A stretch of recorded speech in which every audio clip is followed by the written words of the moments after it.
guys, welcome to our channel of Sciences and Mathematics. Today we are going to look at another concept that of course leads to the principles of quantum mechanics. That is the Planck's quantum theory. Now we have already discussed in one of our videos concerning the concept of energy distribution in a black body spectrum. So our discussion for today is going also to complement on what we have already discussed, so that we can be able to see how the concept of quanta and the photon etc. that were proposed by Max Planck are trying to be exploited in discussions and other topics, of course, that relate to the concept of quantum mechanics. So without further ado, thank you and welcome. So our topic for discussion today, as I've said, is the concept of Planck's quantum theory. And this is going to complement one of the videos that we've already discussed on the concept of energy distribution on of a black body spectrum. So Planck's quantum theory was developed by Max Planck in 1900, and this theory was developed, of course, and it gave a good agreement for the curve of intensity against wavelength for the black body spectrum that we have already discussed in one of our videos. So in this case, I'm going to illustrate the distribution that we have already mentioned, but for the case of just a discussion, I'm going to do an illustration for this.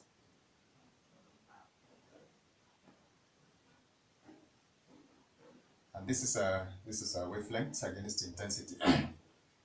So in this case, there is a range between around 7,000. This is 4,000. 7,000. And this is 2,000 kelvins. This is 6,000 kelvins.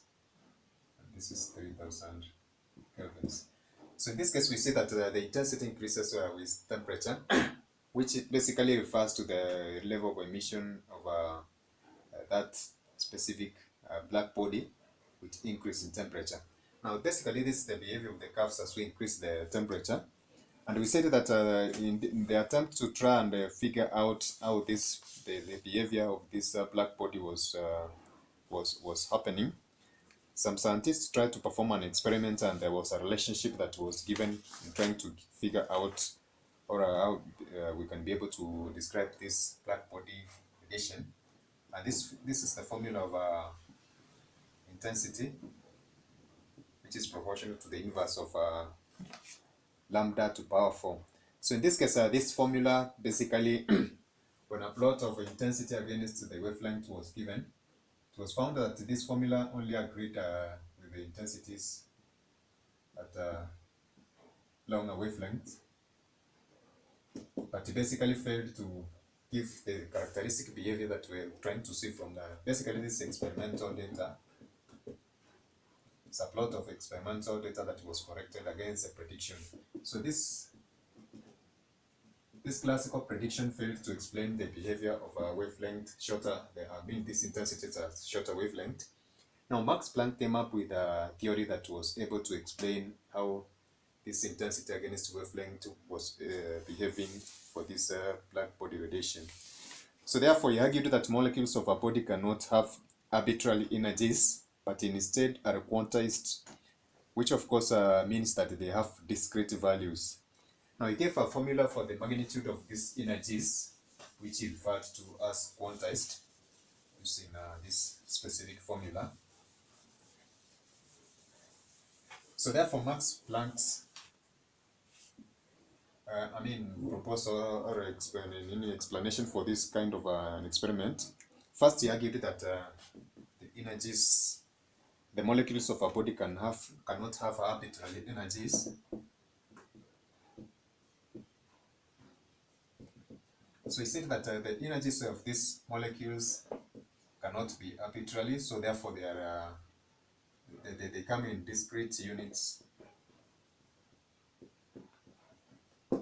which he described to be quantized.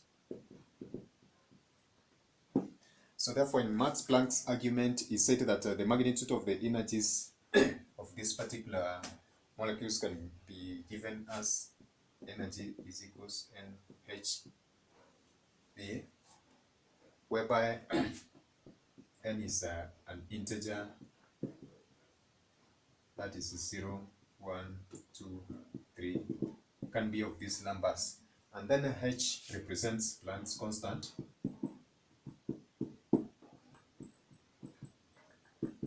and this represents the frequency. Of course, we are going to see that if I explains this by frequency of this vibrating, of course, molecules. So in this case, this postulate try to explain that when molecules went from a higher energy state to a lower one, they emitted a quanta or a photon that carried away the excess energy. So when we're trying to see at the energy of the subatomic particles like electrons, we talked of the concept of emission, whereby we say that a molecule can be at an higher energy state. Maybe this is E1, E2. So E2 is an higher energy state, whereby when a molecule is transitioning from a higher energy state to a lower one, of course it emits energy. And this energy can be represented as or in form of a radiation. So this is the energy emitted. So therefore, Max Planck's argument was that when a molecule, of course, went from a higher energy state to a lower one, there was an energy that was emitted in form of what we refer to as a quanta. So therefore, Max Planck referred to this as a quanta or a photon. And in this case, we are going to see that this photon picture was able to explain the black body radiation. Of course, for the curves that we have seen, that is displaying a specific behavior at a higher wavelength and shorter wavelength that was not able to be explained by the classical prediction that we had seen. Now, in this case, Max Planck's argument formed a basis for trying to explain this particular spectrum of a black body. And based on his theory, of course, there are some formula that he deducted for the energies of these oscillators that are referred to as particles. Now, in this case, we're going to see how this particular kind of energy can be represented according to Max Planck's theory that we have already mentioned. So in this case, Max Planck proposed this particular formula to represent the energy of these vibrating oscillators. So apart from the energy that was represented as the energy of a photon that was represented as NhV, now from the wave concept, V represents C over lambda. We're going to see that one shortly somewhere. So in this case, this energy is given as, energy of this oscillator is given as hv divided by this is a natural number, it's v over kt minus 1. So when we will discuss about the concept of a Boltzmann distribution, we're going to see that these particular factors are going to be considered somewhere, and the laws of indices and logarithms are going to have a play in this. But of course, we're not going to discuss that one in this particular case. Of essence for us is to try and see how, Max Planck was able to give a formula for that, and we're going to maybe expound it and try to see how he came up with that formula in a different discussion. Now, the number of oscillators per unit volume in the wavelength range between lambda and d lambda was given in order for us to try and figure out how we can be able to represent the density of the radiation between a specific range of wavelength. Now, therefore, Max Planck's argument was that the density of the radiation between lambda and lambda plus. So this is just a difference in wavelength, whereby we have lambda and lambda plus d lambda. So this is a range of wavelength. Now, the energy between this particular case of wavelength can be represented using the Planck's energy by finding the density of the radiation of course, as a product of the average energy of oscillators and the number of oscillators per unity, which of course can be able to be represented as no, there's a formula. I'm just going to mention it. As I said, we're going to do an expansion for it, or maybe try to do a derivation for it in a different video. But the number of oscillators per unit volume can be represented as 8 pi d lambda over lambda to the power of 4. Now, therefore, if this is this represents the number of oscillators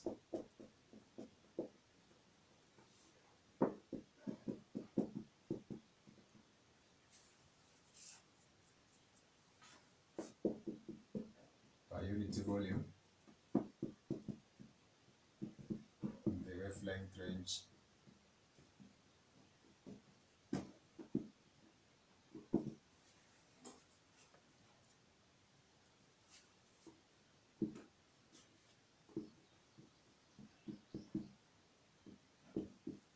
lambda and lambda plus d lambda. And therefore we can be able to find the product of this one and this by finding the energy of one oscillator that is represented and times the number of oscillator. Therefore it's going to give us the product between the two, is going to give us the energy density, the radiation density, of course, of that specific wavelength range that we have given. So therefore this general formula can be represented as the energy d lambda can be given as, whereby this part of the formula is the number of oscillators that we have talked about. Of course, d lambda is going to be at the end of this. So it's a product between this, and it's going to give us 8 pi over lambda to the power 4 hv all over e. This is ehv over kt minus 1 d lambda. So in this case, there's somewhere I had mentioned that this one can be represented, this is a frequency, can be represented as c lambda. So therefore we can be able to write this formula in a different version by giving it as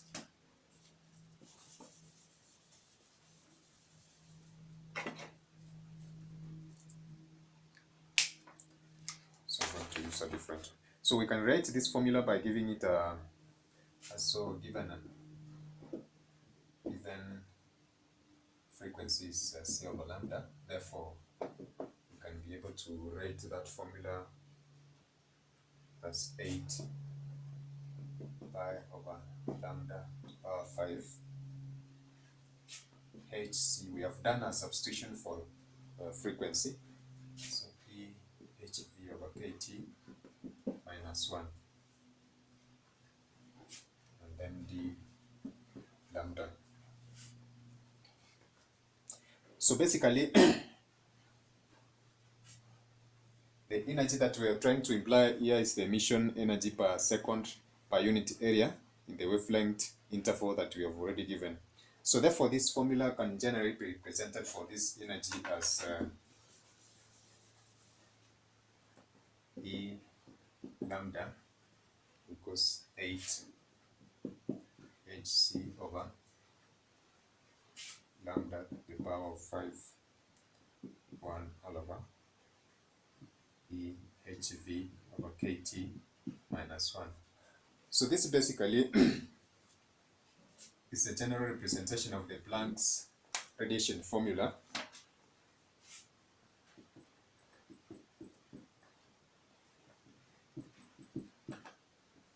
So this Planck's radiation formula is applicable in different areas, and we're going to see when we talk about the concept of maybe the energy which is being radiated by different spectral series that were proposed by Niels Bohr.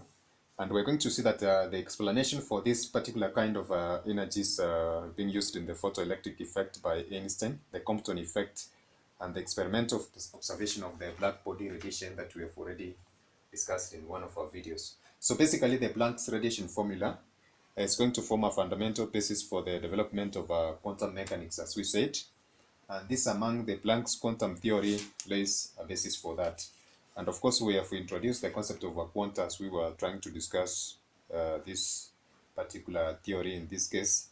And this one, among others, as I've said, are going to form a complementary basis for other discussions that we're going to encounter in the concept of quantum mechanics. So I believe that as we have gone step by step in trying to look at the Planck's quantum theory, there are other ways in which, of course, we have different versions in which we're going to explain it, especially whereby we're going to see that we can be able to mention about the different oscillators and then the energy of oscillators, how the energy of an oscillator can be represented as we said. And basically they are going to converge to this specific formula that we have talked about. So in that case, I hope that we have understood how we can be able to represent the Planck's quantum radiation formula in summary. And this, among others, maybe we're going to expand and try to see how we can be able to exploit it in the several areas that we're going to discuss on quantum mechanics. So for that case, thank you. Bye. God bless.